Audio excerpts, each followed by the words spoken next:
গণনা পুস্তক তার ২৬ অধ্যায়ে বাংলাতে বিস্তারিত আমরা দেখব। গণনা পুস্তক ২৬ অধ্যায়কে ধ্যান করি। এই অধ্যায়তে ৬৫ পদ লেখা হয়েছে, 65। এই ৬৫ পদের মধ্যে ইসরায়েলীদের দ্বিতীয় জনগণনা, মসি গণনা করার কথা লেখা হয়েছে। গণনা পুস্তকের প্রারম্ভতে প্রথম অধ্যায়তে মিশর দেশ থেকে ছাড়া পাওয়া ১২ গোত্রকে তাদের জনগণনা লিখতে হবে বলে সদাপ্রভু সেখানে আদেশ করেছেন, যেটা আমাদেরকে বলা হয় ৬ লাখ পেয়াদা, ৬,০৩,৫৫১। সেই সময়কার কথা এটা। আর দ্বিতীয় জনগণনা ৬,০১,৭৩০। প্রথম জনগণনা মিশর দেশ থেকে আসা লোকজনেরা রয়েছে, জঙ্গলে মরা লোকেরা, কাদেশ আর বর্নিয়া জায়গাতে, সেই প্রমিস করা সেই জায়গাতে যারা গিয়ে দেখে এসেছে, যে বেদি নিয়ে ফেরত এসেছিল সেটাকে দেখে আমরা সেখানে চলে যাব, সেই কথা দেবার রাজ্যতে আমরা যাব না বলে এখানে বলা হয়েছে।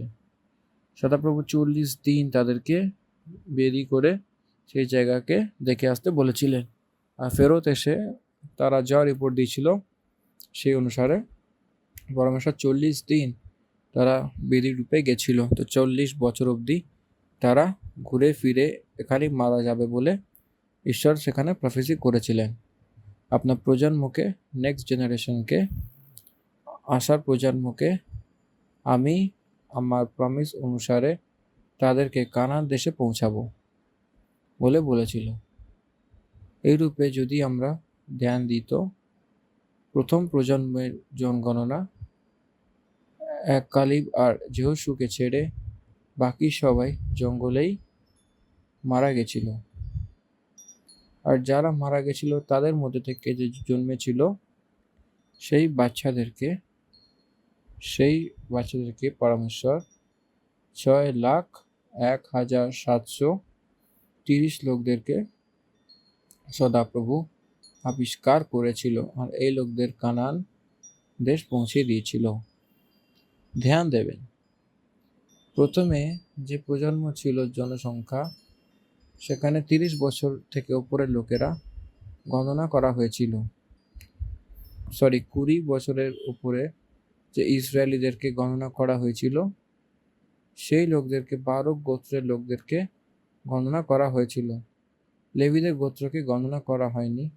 লেবীর গোত্রকে পরমেশ্বর আলাদা করে এই লেবীর গোত্রকে আলাদা রূপে গণনা করেছিল। এই লেবী লোকদের হিসাবে ১ মাসের উপরে যে বাচ্চা ছিল তাদেরকে গণনা করা হয়েছিল। তাদের মধ্যে থেকে মন্দিরে কাম কার্য করার জন্য ৩০ বছর থেকে ৫০ বছরের মাঝে যে লোক ছিল তাদেরকে গণনা করা হয়েছিল। সেই জনগণনা আলাদা। এখানেও সেই রীতি, সেই বিধির অনুসারে গণনা করা হয়েছিল। ২০ বছর অবধি উপরে যে লোক রয়েছে তাদেরকে সেকেন্ড জেনারেশন, অর্থাৎ জঙ্গলে যে জন্মেছিল সেই লোকদেরকে, যে প্রথম জনসংখ্যাতে তাদেরকে গণনা করা হয়নি, কারণ ততক্ষণে সেখানকার লোকেরা ২০ বছর অবধি বেড়ে ছিল। ৪০ বছরের যাত্রা, ৫০ বছরের ভিতরে যে ছিল তাদেরকে গণনা করার জন্য বলেছিল। তো এই জন্য ম্যাক্সিমাম পিপল, আপনাকে নিউলি বর্ন পিপল, নতুন জন্মানো লোকদেরকে এখানে গণনা করা হয়েছিল। ২০ বছর থেকে বেড়ে ছিল তাদেরকে, এর অর্থ কি আসে? জঙ্গলের যাত্রাতে ২০ বছরের বয়সের লোকেরা যদি বলে, তো জঙ্গলই নয়, যাত্রা করতে করতে জন্মার লোকেরা ছিল বলে অর্থ আসে। ৫০ বছরের ভিতরে যে ছিল তাদেরকে, মানে অর্থ কি আসে?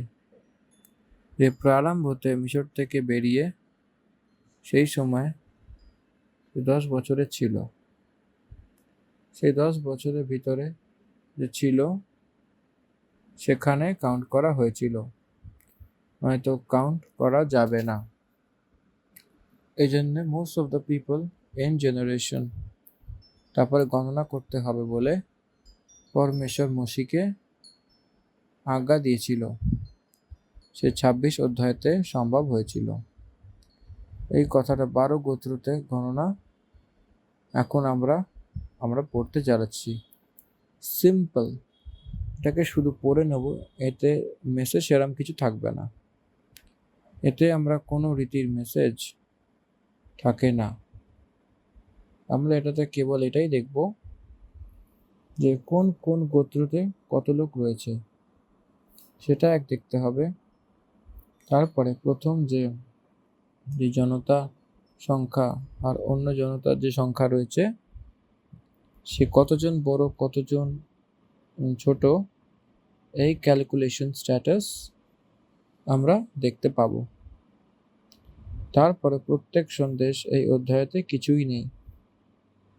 পরমেশ্বরের প্রমিস পরিপূর্ণতা এতে নেই বলে আমরা জেনে নেব।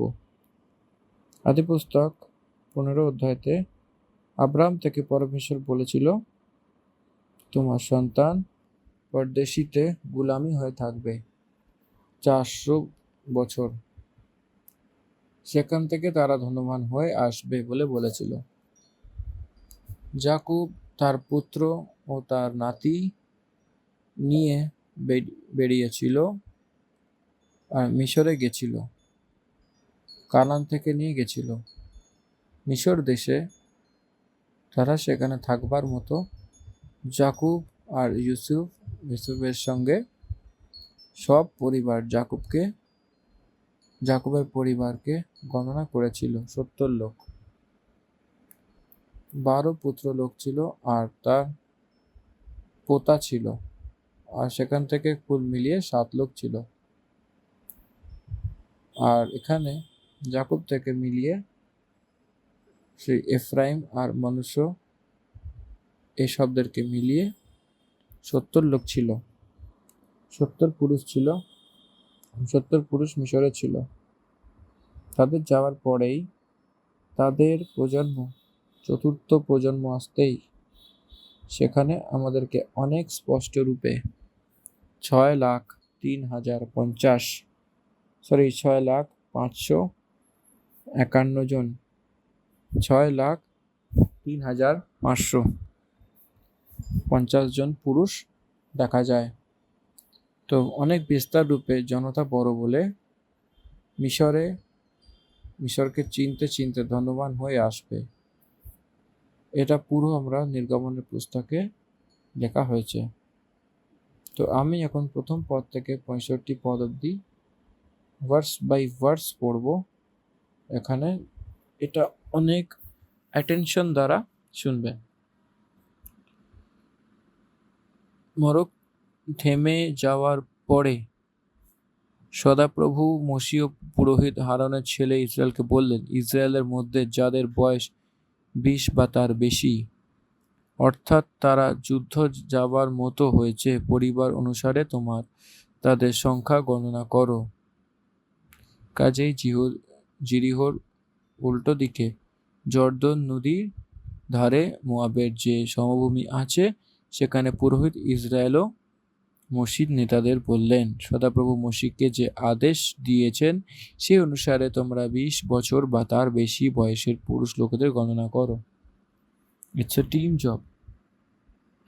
লিডার্সদেরকে ইনস্ট্রাকশন আসে পরমেশ্বরের দিকে, and you too will be doing the same. ইসরায়েলিদের সব মণ্ডলী যত 20 বছরের ও তার অধিক অবস্থাতে হওয়াতে ইসরায়েলির মাঝে যুদ্ধ করার জন্য যোগ্য ছিল, তার পিতরের ঘরানোর তার অনুসারে তাদের সবাইকে গণনা করো। তথা মুশি ও এলিয়াজার যাজক জিরিহোর কাছে জর্দান নদীর তটে মোয়াবের আরাভাতে তাদেরকে বুঝিয়ে বলল, 20 বছরের ওপর তার অধিক আয়ুর লোকদেরকে গণনা করো। যেরকম সদাপ্রভু ইসরায়েলিদেরকে মিশর দেশে বেরিয়ে আসবার সময় আজ্ঞা দিয়েছিল। রুবেন যে ইসরায়েলের জ্যেষ্ঠ ছিল, রুবেন মানে সে এক গোত্র, রুবেনের এক গোত্র, তার এই পুত্র ছিল অর্থাৎ হানক, যাকে হানকীয়র কুল চলে, আর পল্লু যাকে পল্লুদের কুল চলে, হেসরন যাতে হেসরনীয়দের কুল চলেছিল, এবং কর্মী যেখানে কর্মীদের কুল চলেছিল। এই 4 জন বংশের লোক ছিল রুবেনের। ফ্যামিলিজের রূপে এদেরকে চেনা হতো। 7 পদ রুবেন ওয়ালে কুল এরাই ছিল যে, আর এদের মধ্যে থেকে যে গণনা করা হয়েছিল তারা 33,730 পুরুষ ছিল। 33,730 পুরুষ ছিল। আর পল্লুর পুত্র এলিয়াব ছিল, আর এলিয়াবের পুত্র নমুয়েল, দাতান আর আবিরাম ছিল। এরা সেই দাতান আর আবিরাম ছিল সভাসদ ছিল। আর যে সময় কোরার মণ্ডলী সদাপ্রভুর সঙ্গে ঝগড়া করেছিল, সেই সময় সেই মণ্ডলীতে মিলে মেবি মুসা আর হারন মিলে ঝগড়া করেছিল। এরা জগতের ভিতরে চলে গেছিল যখন ঝগড়া হয়েছিল। এরা রুবেনের ফ্যামিলি সম্বন্ধিত লোক ছিল। ধ্যান দেবেন, আমরা ধ্যান করেছিলাম আগের অধ্যায়তে কোরা, আবিরাম আর দাতান, এরা সবাই যে গ্রুপ অফ পিপল, এরা সদাপ্রভুর বিরুদ্ধে, মুশির বিরুদ্ধে থাকা লোক ছিল। এদেরকে পরমেশ্বর মেরে ফেলেছিলেন। পৃথিবী মুখ খুলে সেই কোরা সমেত এদেরকেই গিলে নিয়েছিল। 10 পদ। আর যখন সেই 150 মানুষ সেই আগুনে ভস্ম হয়ে যায় আর সেই মণ্ডলী মুছে গেছিল, সেই সময় পৃথিবীতে মুখ খুলে কোরা সমেত এদেরকেও বার করে নিয়েছিল। আবার সে এক দৃষ্টান্তে ছিল। 11 পদ। কিন্তু কোরার পুত্র মারা যায়নি। এখানে সমাচার দিয়েছিল গীতসংহিতা গ্রন্থে কোরার পুত্র লেখা গীতসংহিতা বলে আমরা দেখতে পাই। কে সেই কোরার পুত্র বলে জিজ্ঞাসা করলে দেখুন এই কোরার পুত্রই রয়েছে, তারা এখানে মারা যায়নি। They were not identified with their fathers. এখানে একটা সন্দেশ রয়েছে যে পিতা ভুল করলে বলে পুত্ররাও ভুল করবে না। They can go away from the people. তারা বুরাই থেকে দূর হয়ে যাওয়া। তারপরে সিমন, সেই সিমনের পুত্র সে এটাই ছিল, অর্থাৎ নমুয়েল, যাকে নমুয়েলীয় সে কুলে চলেছিল। ইয়ামিন, যাকে ইয়ামিনীয় কুল চলেছিল। আর ইয়াকিম, যাকে ইয়াকিমীয় কুল চলেছিল। সেরা, যাকে জেরাদির কুল চলেছিল। আর শাউল, যাকে শাউলীয়দের কুল চলেছিল। সিমন বলে কুল এরাই ছিল। এদের মধ্যে থেকে 22,000 পুরুষ গণনা করা হয়। এখানে 22,200 পুরুষ ছিল। রুবেনী লোকেরা 33,730 পুরুষ ছিল। সিমন যারা ছিল, তারপরে যে বংশ ছিল, নেক্সট গাদ এসেছিল। গাদের পুত্র তারা, তার কুলও বেরিয়েছিল। সিমনের পরে 15 পদ থেকে গাদের বিষয়তে বলা হয়েছে। গাদের পুত্রতে কে ছিল দেখব, অর্থাৎ সপন, যাকে সপনীয় কুলে চলেছিল। আর হাগাই, যাতে গিহাগীয় কুল চলেছিল। আর শুনি, যাতে শুনিওর কুল চলেছিল। আর ওজনী, যেখানে ওজনীয় কুল চলেছিল। আর এরি, যেখানে এরিওদের কুল চলেছিল। আর আরদ, যার দ্বারা আরদীয়দের কুল চলেছিল। আর আরেলি, যাতে আরেলীয়র কুল চলেছিল। গাদের বৎসর কুল এটাই ছিল। এর মধ্যে থেকে 40,500 পুরুষ গণনা করা হয়েছিল। সব কুল মিলিয়ে 40,500 পুরুষ গণনা করা হয়েছিল। রুবেনের পরে সিমন, সিমনের পরে গাদ, গাদের পরে জিহুদা। লেভি আসেনি, কারণ এই 12 গোত্রের মধ্যে থেকে লেভি আসবে না, কারণ সর্বপ্রথম কে আসছে? লিভার পুত্রদেরকে ফার্স্ট সেই ক্রমে লিখতে লিখতে আসবে। জাকুব আর লিয়াসর যে জঙ্গে ছিল সেই পুত্রদেরকে ক্রমরূপে ছিল। এটা আমাদেরকে ভালোভাবে বুঝে নিতে হবে। মাফ করবেন, একটা কল ঢুকেছিল। জাকুব আর লিয়া যে যুদ্ধে ছিল তাদের পুত্রকে ক্রমরূপে লিখতে লিখতে আসছিল। লিয়ার পরে আমরা দেখতে পাই কিন্তু লিয়ার বাচ্চাদের মধ্যে থেকে এখন জিহুদা এসেছিল। জিহুদার সেই ইয়ার আর ওনার নামক এক পুত্র, এরা দুজনে আদি পুস্তকে 30 অধ্যায়তে তামারকে বিবাহ করে নিয়েছিল। আদি পুস্তকে 38 অধ্যায়তে দেখিয়েছিল। সেই তাদের পরে শেলীয় বেরিয়েছিল। শেলীয়দের তারপরে পেরেস লোকেরা বেরিয়েছিল। পেরেস লোক যে তামা বেশ্যের রূপে ছিল, তার শ্বশুরের সঙ্গে গর্ভবতী হয়ে যে জন্মেছিল সেই প্রথম সন্তান পেরেস ছিল। এই জন্য পেরেসীয়রাও জিহুদার এতে গণনা করা হয়েছিল। সে যদি আপনারা ধ্যান করেন তো পেরেসীয়দের কুল থেকে যীশু খ্রিস্টের বংশাবলী দাউদ তাদের মধ্যে থেকেই আসবে, জিহুদার গোত্র থেকে, পেরেস থেকেই আসবে। জিহুদার আগে যেই পত্নী দ্বারা যে বেরোবে তাদের তিনের মধ্যে থেকে একজন ইয়ের ছিল আর অন্য ছিল ওনার, আর তারপরে শেলা। ইয়ের আর ওনার সেই পরমেশ্বর তাদেরকে মেরে ফেলেছিল। শেলার বংশ আলাদা ছিল, সে বিবাহ করে সে বাচ্চাদেরকে জন্ম দিয়েছিলেন। সেই শেলাকে সেই তামারকে দেখে বিবাহ করা এই জন্যে দেরি হয়ে গেছিল, এই জন্য শ্বশুরের সঙ্গে সে জন্ম দিয়েছিল তামার। এই জন্যে তাদেরকে স্পর্শ করেনি বলে পদ বলছে। আর এখানে পেরেসীয়দের থেকে এসেছিল, দেবী ও তার বংশ থেকে এসেছিল। যাকে পেরেসীয়দের কুল চলেছিল, আর যাকে জেরাহিদের কুলও চলেছিল। আর পেরেসের পুত্র এরা ছিল যে হেসরন, যাতে হেসরনীয়দের কুল চলেছিল। আর হামল, যাকে হামলীয়দের কুলও চলেছিল। যেহুদীদের কুল এটাই ছিল। এদের মধ্যে থেকে 76,500 পুরুষ গণনা করা হয়েছিল। অনেক বড় কুলও ছিল এটা। এদের মধ্যে থেকে রাজা এসেছিল। তারপরে 23 পদ থেকে ইসাখার এসেছিল।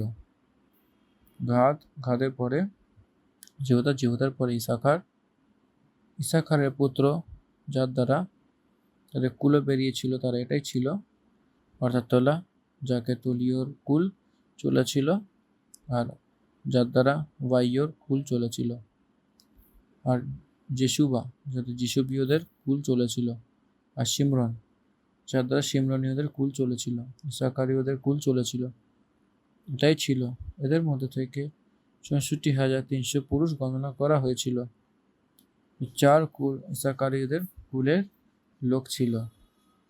এই লোকেরা মেন ক্লায়েন্টস, সেসব লোকের অনেক মুখ্যের লোক ছিল।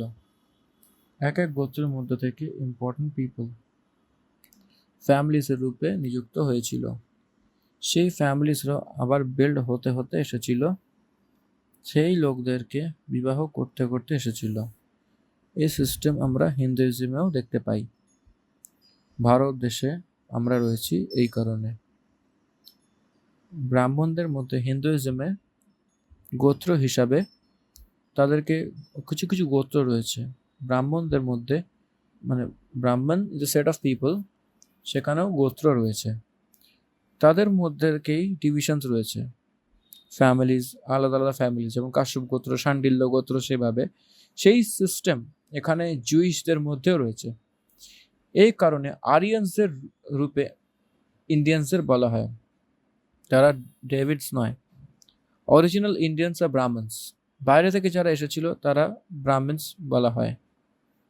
Aryan's culture is from the Hinduism, এই কারণে অরিজিনাল হিন্দুইজম আরিয়ানস থেকেই উৎপত্তি হয়েছিল। ইন্ডিয়াতে যে ছিল দলিতসদেরকে এই সিস্টেম ছিল না, আরিয়ানসদের সিস্টেম নেই। এরা লোকাল গাছকে পূজা করত, যেখানে চাইতো সেখানে লোকাল গডস থাকতো। কিন্তু আরিয়ানস আসার পরে এই রিলিজিয়ন, এই ধর্মের বিষয়, এই হিন্দুইজম, এই মেন গডস, তাদের পূজা পাঠ সব কিছু কাল্টিভেট হতে হতে এসেছিল সময়ের হিসাবে। সেরকমই ইসরায়েলিদের গোত্রের মধ্যেও জুডাইজম থাকা কালচারকে অ্যাডপ্ট করে সেই সব জায়গাতে সেই প্রান্তকে বিস্তার করেছিল। ঈশাকারীদের কুলের জনসংখ্যা এটাই যে 64,300 পুরুষ গণনা করা হয়েছিল। তারপর জবুলুনের পুত্র যার দ্বারা সে কুল বেরিয়েছিল সেখানে এটাই সেরেদ, যার দ্বারা সেরেদীয়দের কুল চলেছিল, আর এলোন, যার দ্বারা এলোনীয়দের কুল চলেছিল। এতে দুটোই ফ্যামিলিস রয়েছে। ইহলেল, যাতে ইহলেলীয়দের কুল চলেছিল। তৃতীয় বংশ, এই 3 বংশ জেবুলুনীয়দের কুলে এটাই ছিল। এদের মধ্যে থেকে 7,500 পুরুষ গণনা করা হয়েছিল। তারপরে ইউসুফের কাছে আসতেই আমরা মানুষ আর এফরাইম দেখতে পাই। মানুষের এফরাইম 28 পদ থেকে দেখলে ইউসুফের পুত্র যার দ্বারা সে কুল বেরিয়েছিল সে মনুষ্য আর এফরাইম ছিল। মানুষের পুত্র ছিল সে এটাই ছিল, অর্থাৎ মাকির, যার দ্বারা মাকিরীয়দের কুল চলেছিল। আর সেখান থেকে গিলাদ উৎপন্ন হয়েছিল, গিলাদ থেকে গিলাদীয়দের কুল চলেছিল। গিলাদের পুত্র এটাই ছিল, অর্থাৎ ইয়েজের, যাতে ইরেজেরীয়দের কুল চলেছিল। আর হেলেকের কুল চলেছিল। আর আশরিয়াল, যেখানে আশরিয়ালদের কুল চলেছিল। শোকেম, যেখানে শোকেমের কুল চলেছিল। আর শামিদা, যার দ্বারা শামিদীয়দের কুল চলেছিল। আর হেপেরীয় কুল যার দ্বারা চলেছিল। আর হেপেরের পুত্র শলোফাদ তার সন্তান, পুত্র সন্তান, কেবল কন্যা সন্তানই হয়েছিল। এই কন্যাদের নাম মালহা, নোয়া, ওগালা, মিলকা আর তিরসা ছিল। মনুষ্য ওয়ালে কুল তো এরাই ছিল। আর এদের মধ্যে থেকে যা গণনা করা হয়েছিল সেটা 52,700 পুরুষ ছিল। এই পেহেদের যে কন্যা সন্তান ছিল এরা মানুষের কুলের লোক ছিল বলে আমরা জানতে পারি। এই লোকদের বিষয়তে তার কাছে 27 অধ্যায়তে এক স্বাস্থ্যের বিষয়তে, জমির বিষয়তে যে ঝগড়া রয়েছে সেটাকে মসি ক্লিয়ার করবে। কারণ সেলোপেহাদকে কোনো সন্তান ছিল না, সেলোপাদ। তখন তার গোত্রের পুরুষ লোকদেরকে বিবাহ করতে হবে আর অন্যদেরকে বিবাহ করতে হবে বলে যে প্রশ্ন আসে, সেই জমি বদলে যায়, সেরকমটি করেছিল। সেরকম না হয়ে তার গোত্রের মধ্যে থেকে মানুষের গোত্র সে লোকদেরকে তারা বিবাহ করতে হবে বলে জাজমেন্ট হয়েছিল। মানুষ্য বলে কুল তো এরাই ছিল। আর এদের মধ্যে থেকে যে গণনা করা হয়েছিল তারা 52,700 পুরুষ ছিল। তারপরে এফরাইম, ইউসুফের পুত্রের মধ্যে থেকে অন্য ছিল এফরাইমের পুত্র যার দ্বারা তার কুলও বেরিয়েছিল সেটা এটাই যে, অর্থাৎ সূত্রেলা, যাতে সূত্রেলাই কুলও চলেছিল।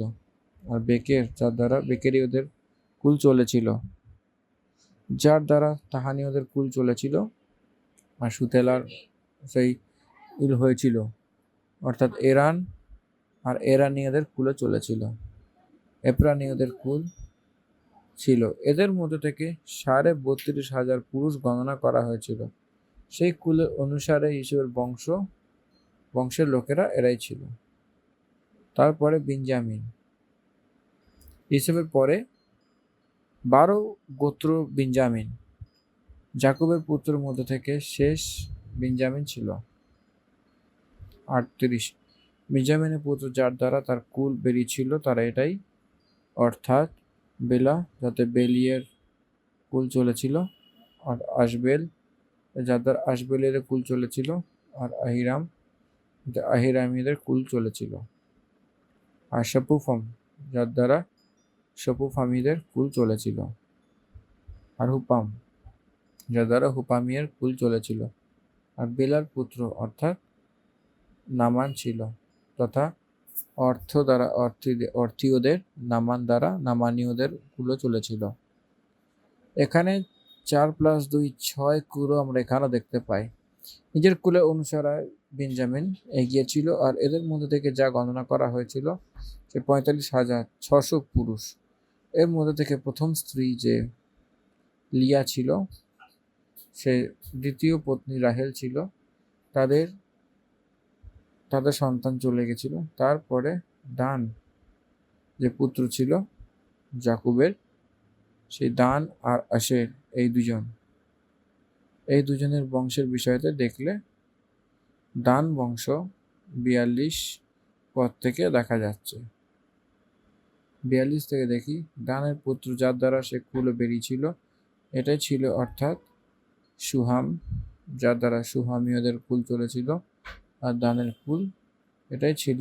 সুহামীয়দের মধ্যে থেকে যে গণনা করা হয়েছিল সেই গোকুলের মধ্যে থেকে 64,400 পুরুষ ছিল। আশারের পুত্র যার দ্বারা তার কুলে বেরিয়েছিল সেটাই, অর্থাৎ ইমনাম ইমনীয়দের কুল চলেছিল, ইসরি যেখানে ইসরিয়দের কুল চলেছিল, আর বড়িয়া যার দ্বারা বড়িয়দের কুলও চলেছিল। তারপরে বড়িয়ার এই উত্তর হয়েছিল, অর্থাৎ হেবের, যেখানে হেবেরের কুল চলেছিল, আর মালকিয়েল যাতে মালকিয়েলীয়দের কুলও চলেছিল। আর আসরের কন্যা তার নাম সেরা ছিল। আশুরীয়দের কুল এটাই ছিল।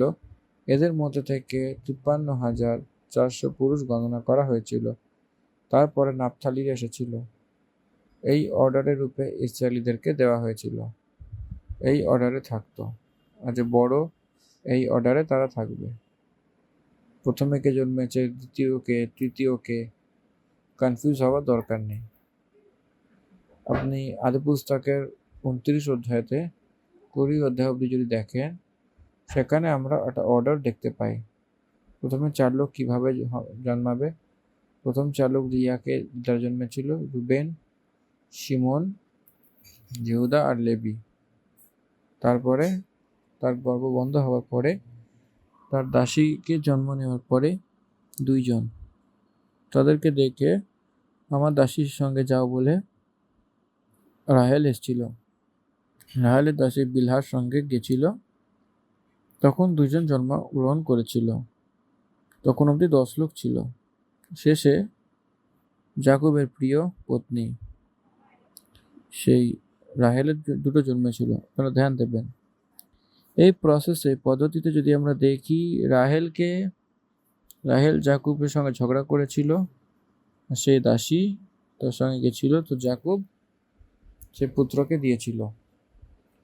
তো দেখো, লিয়ার দাসীর সঙ্গে গেছিল, আমার দাসীর সঙ্গে যাও বলেছিল, তাদেরও বাচ্চাদেরকে দিয়েছিল। তারপরে আবার লিয়াকে পরমেশ্বর মনে করিয়েছিল, তখন তাদেরকে উত্তর দিয়েছিল। আর সেরকম 12 পুত্র এই পুত্রীকে পরমেশ্বর জাকুবকে দিয়েছিল, সে একটা অর্ডারে দেখা যায়। আর সে কোন এজের পরে কে জন্মগ্রহণ করে সেটা দেখা যায়। এখানে জন্মগ্রহণ করার পরে প্রথম ওয়াইফ, দ্বিতীয় ওয়াইফ, তার দাসী লোকেরা, তারা যে জন্মগ্রহণ করেছে তার হিসাব দিচ্ছে। তো সদাপ্রভু মসিকে কহিলেন, এদের গণনা অনুসারে সেই ভূমি এদের ভাগ হবার জন্যে ভাগ করা হোক, এই অর্ডারে ভাগ করতে বলেছিল। First wife, second wife, first দাসী, সেকেন্ড দাসী, এই অর্ডারে ভাগ করতে বলেছিল। সেই ক্রমে এই জগতে ভাগ করতে করতে আসতে হবে। যে কুলে অধিক হয় সেই অধিক, আর যেখানে কম হয় সেখানে কম ভাগ দেওয়া। প্রতি গোত্রকে সেই ভাগ তা গণনা লোকদের অনুসারে দেওয়া হয়, তাও সেই দেশ চিঠি দিয়ে ভাগ করা হয়। ঝগড়া না হওয়ার কারণে ধ্যান দেওয়াতে বলেছিল, ঝগড়া না হয় সে ধ্যান দিতে বলেছিল সে জনতার হিসাবে, কম জনতা হিসাবে সে বেশি জমি আসার মতো তারা দ্বিতীয়বার জিজ্ঞেস না করার মতো বলেছিল। পে অ্যাটেনশন, দেখুন 12 পুত্র রয়েছে, 12টি ভাগ হওয়া উচিত, সেরকমটি কিছু হয়নি। যেহেতু তো বেশি সন্তান ছিল তাই বেশি জমি দেওয়া হয়েছিল। এখানে জনতার প্রতিশোধ এটাই, সে গোত্রের প্রতিশোধ ছিল না। গোত্রের মধ্যে যত প্রতিশোধ রয়েছে সেই হিসাবে জমিকে ভাগ করা হয়েছে, বড় হোক ছোট হোক সেই হিসাবে চিঠি দিয়ে ভাগ করা হয়। আরেক ব্যক্তিকে জমি দেওয়া হয়েছিল, আরেক ব্যক্তিকে জমি পাওয়া উচিত। 57 পদকে দেখবো। তারপর লেবীদের মধ্যে থেকে যে তার নিজের কুলের অনুসারে গণনা করা হয়েছিল সেটা এটাই যে গের্শনীয় থেকে বেরোনো গের্শনীয় কুল, কাহাত থেকে বেরোনো কাহাতীয়দের কুল, আর মারারি থেকে বেরিয়ে মারারিদের কুল। লেবীদের কুল এটাই, অর্থাৎ লেবনীয়দের হেব্রনীয়, সেই মাহালিয়র, মশিয়র আর কোরাহিয়র কুল। আর কাহাত থেকে আমরামের পত্নীর নাম ইয়কুবের। সেই বংশে যে লেভির বংশে মিশর বংশ উৎপন্ন হয়েছিল, আর সেই আমরাম থেকে হারুন আর মুসি তার বোন মারিয়াম আর সেই জন্মেছে। সে 22,000 লেভি লোকেরা এসেছিল আর 23,000 লোক এসেছিল, আর সেই লেভির লোক অনেক। আর সেই 12 লোকের জনসংখ্যা 6,03,551 হলে 6,01,732 সেখানে কম হয়েছিল, এখানে বড় ছিল। লেবীদের দেখলে তার অধিক হয়ে গেছিল। লেবীদেরকে আলাদা রূপে গণনা করা হয়েছিল। 1 month অ্যাভাব লোকদেরকে গণনা করা হয়েছিল। 1 month এজে লোকদেরকে অ্যাকাউন্টে নিয়েছিল। তারা কত সেটা দেখেছিল। দেখুন এখানে মসির মাতা পিতার নাম লিখেছিল 59 পদে। আমরামের পত্নীর নাম এবিরাম, সে লেবির বংশে ছিল, সে লেবির বংশে মিশর দেশে উৎপন্ন হয়েছিল। আর সে আমরাম আর হারুন আর তার বোন মারিয়াম, সেই মুসির মাতা মিশরে জন্মেছিল। আর হারুন থেকে নাদাব আর আবিউর ইফতামার, নাদাব আর আবিউ সে সময় মারা গেছিল, তখন সে সদাপ্রভুর সামনে সেই উপরের মার্ক চলে গেছিল। সেই যত পুরুষ 1 মাসের সে অধিক আয়ুর সেই ইসরায়েলের মাঝে ছিল, এবং তাদের মধ্যে গণনা করা হয়নি, কারণ সেখানে দেশের কোনো ভাগ দেওয়া হয়নি, because no god is there. সেই ভূমিতে ছিল, এই লোকদের মধ্যে দেওয়া হয়েছিল। মোশে এলিয়াজার যত মোয়াবের আরাবাতে এরিহোর কাছে এই জর্দান নদীর তটে ইসরায়েলিদেরকে গণনা করেছিল, তার গণনা করা লোক এতই ছিল, কিন্তু যে ইসরায়েলি তাকে মোশে হারুন যাজক সিনাই জঙ্গলে গণনা করেছিল, সেই প্রায় যেন একই পুরুষের গণনা করা হয়েছিল, কারণ সদাপ্রভু তার বিষয় বলেছিল সে নিশ্চয়ই জঙ্গলে মরে যায়। এই জন্য জিহন্না পুত্র কালেব আর নুনের পুত্র যহোশুকে ছাড়ো, তার সেই একজনও পুরুষ বাঁচেনি। তাদের মধ্যে থেকে 6,03,551 সেই যতজন পেয়াদা ছিল তারা মসির দ্বারা মিশর থেকে ছাড়ানো লোক ছিল। সেই 24 বছর বয়সের লোকেরা, সেই লোকদের থেকে একজনও ছিল না, সবাই জঙ্গলে প্রাণ ছেড়ে দিয়েছিল, সেই লোকদের মধ্যে একজনও না। এই অধ্যায় আমরা এখানেই সমাপ্ত করছি। ধন্যবাদ। এরপরে আমরা 27 অধ্যায়কে ইউটিউবে একটু পরে ধ্যান করব। এখানে আমরা 26 অধ্যায়কে সমাপ্ত করছি। ধন্যবাদ। Amen. God bless you all.